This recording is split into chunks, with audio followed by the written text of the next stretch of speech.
Hello guys, welcome back to my channel. My name is Feyi Mac and I post videos on my life in Canada as a new immigrant. Today's video is different from the others, as you might be able to tell already. Today's video is a story time, okay? So if you want to hear my story about my first time in Canada, please stay until the end, click the subscribe button down below and give this video a thumbs up if you like it. And let's get right into the video.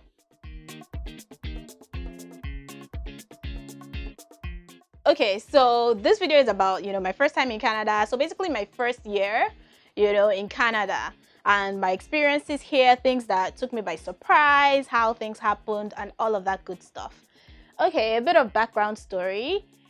My parents actually were skeptical about Canada. I came here as an international student for my master's. If you've watched my previous videos, you would know I came as an international student at the age of what, 20, 21? 20, yeah, 21 as an international student. Anyway, yeah, and my parents were not excited about Canada because they didn't know that many people in Canada. They knew a few people, like some of my family friends were living here already, but they were skeptical. They were like, Canada is far, Canada is cold, how are we going to be able to fly to visit you regularly? We won't be able to do that. So they were skeptical about it. So me, I struggled and I hustled for them to agree. I can do a story time on that another time because I get people asking how to convince parents. See, I hustled it. Mommy and daddy, you're watching, I know. Well, thank you for letting me anyway. But yeah, that's just the background story that will lead to everything else. Okay, so stay tuned. Now, they had agreed and they were like, you know what, fine, you can go, but we're going to come with you. Do you understand? Like, they said they're going to come with me on the flight and try to help me settle down. I was like, wow, thank you. They just wanted to help me out so that I wouldn't just go by myself to a country that I've never been. And I was going to Halifax, Nova Scotia, right? Like, they were like, what is Halifax, Nova Scotia in the first place? Do you understand? They were like, what is Halifax, Nova Scotia in the first place? And, anyway, so that is that. I convinced them. They decided that they were going to come with me. Ginger, I packed my load, everything. We got on a flight and, you know how when you're flying, right? Like 10 minutes to actual landing, you can see the city from above. Like, you can see the city. If it's America, like, New York, Atlanta, you can see the lights, all the, Empire State type vibes. Like, I'm abroad. I had been abroad a few times already, but, this one was like coming permanently to stay, to study, to live. And that was it, So I now looked down from Halifax, Nova Scotia, up in the air, 10 minutes to landing. What did I see? Green everywhere, forests. Everywhere was just forest. As in my mind, before that, I was pumped, like, yeah, I'm about to land. Oh my God, my life is about to change. I was excited. Everywhere, I looked down like this. Everywhere was just green, forests. I looked at my mom and dad. They're like, if you speak Yoruba, this is how they say, like, like, what kind of forest is this? Like, where is this? Where are we? Middle of nowhere. But yeah, like me, I now started, I think my eyes got teary because I was like, yo, I think I just messed up. I think I just messed up my life. I think I just screwed up my life, So that was that, like, because it was a lot. I know that everywhere has forests, but this was a lot of greenery. So we landed. I had landed in Toronto first before coming to Halifax, Nova Scotia. So it was like even the local wing of that airport. So I was just like, this airport is small. Like, this must be a really small city, because when I was doing the research, it said, Halifax was the biggest city in Atlantic Canada. So I felt like, it's a big city. Come on, like, what's the problem? It's a big city. Of course, it's not a bush. It's not. But from what I saw, I was like, boom, boom. My heart said boom, boom. My heart was just pounding like, yo, something, I better come out of this airport and see something fantastic, and that like I need something. Like Halifax needs to give me something right now. Like Nova Scotia, what's up? What's up? You know? So we got out of the airport, we drove from the airport to the hotel itself, like left, right, highway in the middle, but in the middle of like forest. And I mean, if you travel a lot, you probably know that, yeah, there are forests everywhere. There's greenery. They try to preserve, you know, the greens and the trees and all of that. So it's not a bad thing. It's just coming from Lagos, a city of 20 million people, a state of 20 million people, bruh. It was not what I was expecting. Like, that was my first shock.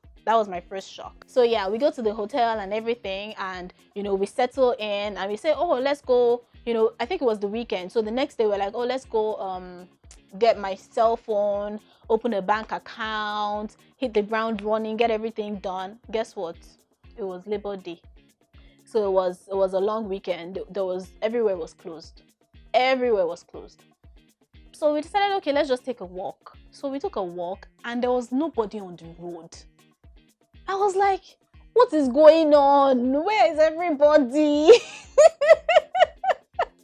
Like, you know, even if it's a holiday in Lagos, everybody, their cars on the road, people are going out, you know, people are partying, all of that.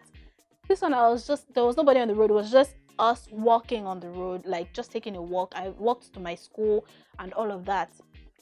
I was like, yo, even when I got to my school, I was like, but it's a good school, so I recommend it to anybody.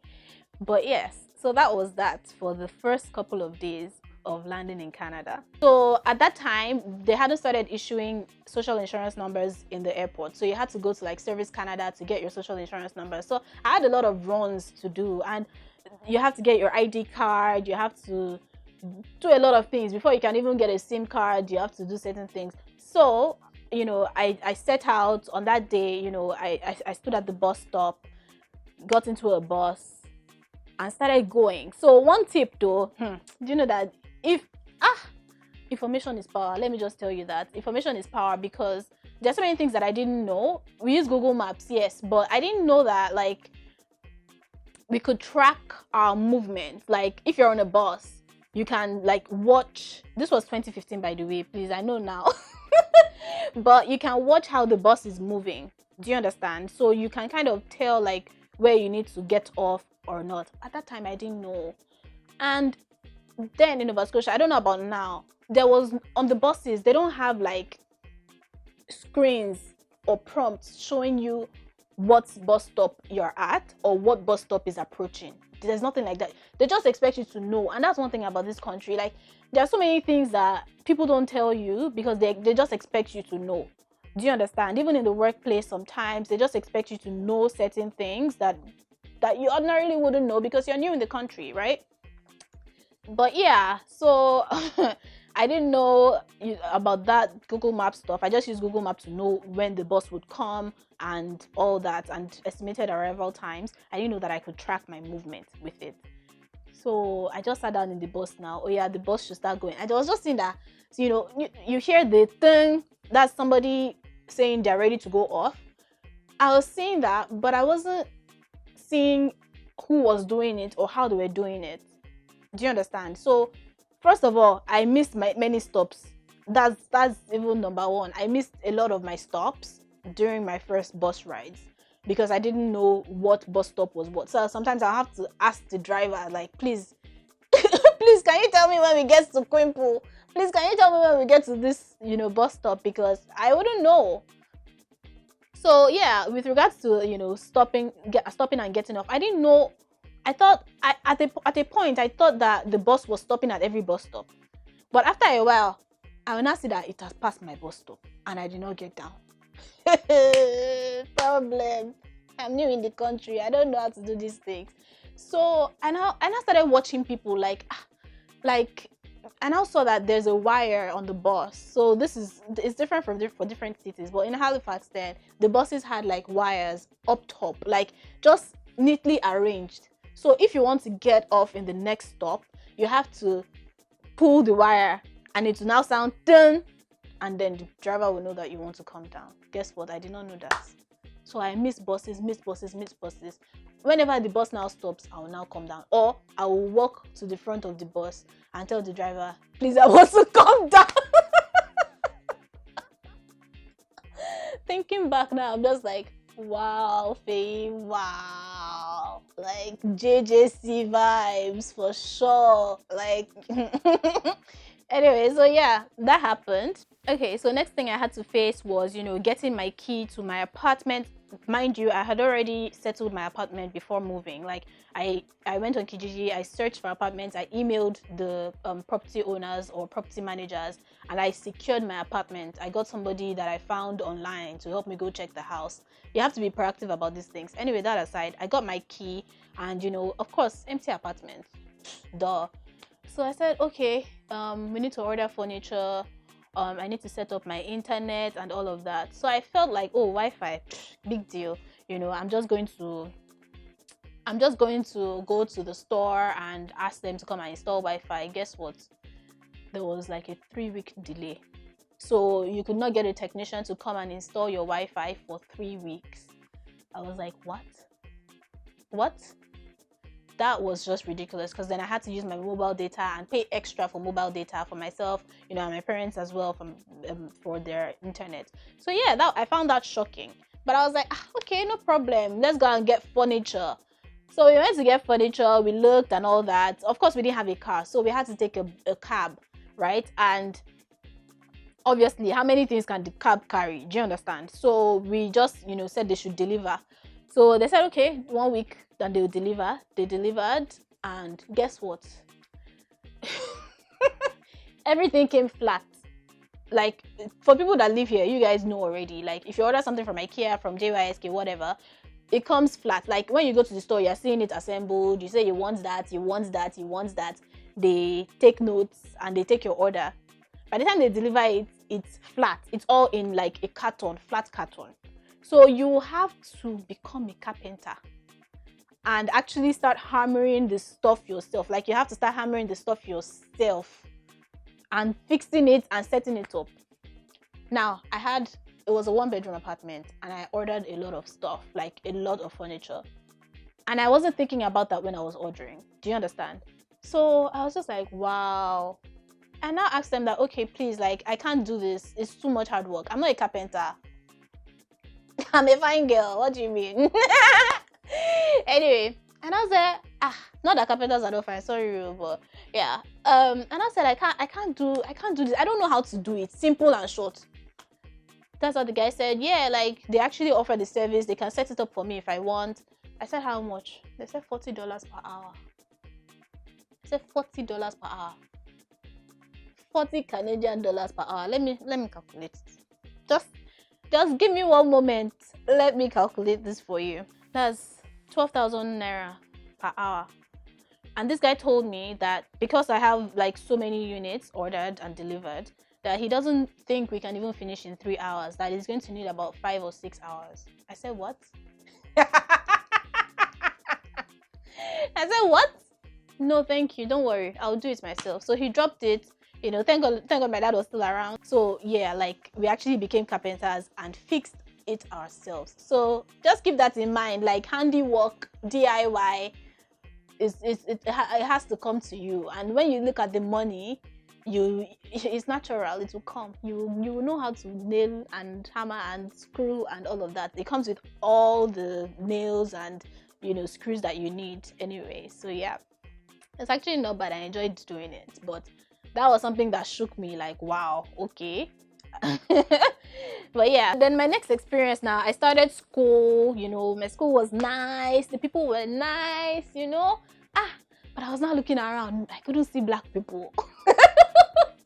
I don't know if this happens to you, but like, when you're abroad and you go somewhere for the first time, you're looking around, like, looking for black people. Like, just like when you see a black person, you nod, like, okay, I acknowledge you, I see you, you're my homie, hi, what's up? But yeah, I was looking around for black people. I didn't see them. Like, I was like, okay, no problem. Maybe because my classes are at night. I mean, maybe. So I got to class. I was the only black girl in class. the only black person. Why am I even saying girl? I was the only black person in class. And I was like, wow, like, fine. Granted, it wasn't a big class, you know, it was just a class of maybe, give or take, like 25, 30 people. One of my classes. In fact, and that's the thing, there's so many different classes that you might have different combination of students. But I was still the only black girl, except like one class. And the girl was from like, I don't know, Saudi or something, but she was black. So for most of my classes, for all my classes except one, I was the only black girl. So that was a very new experience to me. Like, coming from Nigeria, coming from Lagos, everybody's black, you know? And yeah, so it was a new experience for me. And then in my first class, I studied public relations, by the way. So we had to like analyze some communications and things like that. And the conversation about the KKK came up. If you don't know what the KKK is, like me that didn't know, you can just Google it. The Ku Klux Klan. And I was just like, what is that? Like, I had to ask, like, what are you guys talking about? What is that? Because it was part of the coursework. And everybody just looked at me like, you don't know what the KKK is? So me, I was just like, sorry, I'm fresh in town. If you didn't know, if you didn't notice, I just came. And yeah, I've never heard of that. So I was just like, okay, what is it? What is it? Tell me. So my prof was just like, oh, you know, it's just a bunch of this, that. And they explained what it was to me. And I was like, wow. Like, wow, such exists till today. Wow. Anyway, that was that. So that was shocking. That was my first class, and that was my first experience. So yeah, that was crazy. So after that, now I went home, and you know, I did some research about this group and racism in America. And you know, in fact, we had watched the video of a black girl who actually had been shot, I think in Toronto at the time, by the cops or something. And yeah, so when I got home, I gave myself the assignment to go and actually research about racism in this country and in the US. Okay, so I did that, and day after day, I would sleep around 5 a.m. What am I doing? I'm not on Twitter, I'm not on YouTube, I'm not on Netflix. I'm watching documentaries on racism, on, you know, white privilege, on anti-black racism, you know, and all of that. So I was consuming a lot of that information, the Black Panthers and all of that. So that was when I realized that when people are going to judge you for your skin color, whether, you know, you're African, Indian, whatever, like, people are going to judge you based on your skin color. That's a conversation for another day. Okay, so on this day now, after knowing all the anti-black racism and things like that is going on in Canada and in the US and other countries, I now got on the bus from school with one of my friends just to go home as normal. We've gone to school, we are going home. That's how we got on the bus. It was a bit full, and that's how this white girl just started like pointing gun signs at us, like da, da, da, and she was mumbling, like, so we couldn't make out what she was saying, but like she was like I was like I looked at my friend for like, what's going on? Because like we were the only black people on the bus, and she was sitting down and she was like directly doing that at us, like eye contact. There's no mistake here. Do you understand? Like, almost like I'm gonna mess you up. I'm gonna mess you up. Blah blah blah blah blah. You this, you that. I was just like, whoa, okay. At that time, I already knew how to get off the bus, so I just and got off at the next stop, and we walked the rest of the way home. Because I just felt like, in my mind, things were running through. Anything can happen. This girl can literally bring out a gun and shoot us in the heads, and later say, oh, she had psychological issues, or she was intoxicated, or she's actually mentally unstable. I didn't want any stories, bro. Like, I didn't want any stories. I just gingerly got off the bus and walked home. So after that, I was just like, hey, CBC wahala, oh. Who sent me to come to this country? Like, it was an experience. And I was like, nah, like, this is just wrong. Anyway, moving on. So after a couple of months, I now started meeting people that I knew from Nigeria. Like, my friends from Nigeria. It was so funny because these are people that I've met, like, that I knew they traveled, but I didn't know they traveled to Canada. They had traveled to other countries. So seeing them in Canada and then in Halifax, Nova Scotia, just for reference, in case you don't know what Nova Scotia is like, I'm going to put like the map here for you to see. Nova Scotia is just a tiny province in all of Canada. So when I started meeting people in Halifax, I was just like, nah, this is crazy.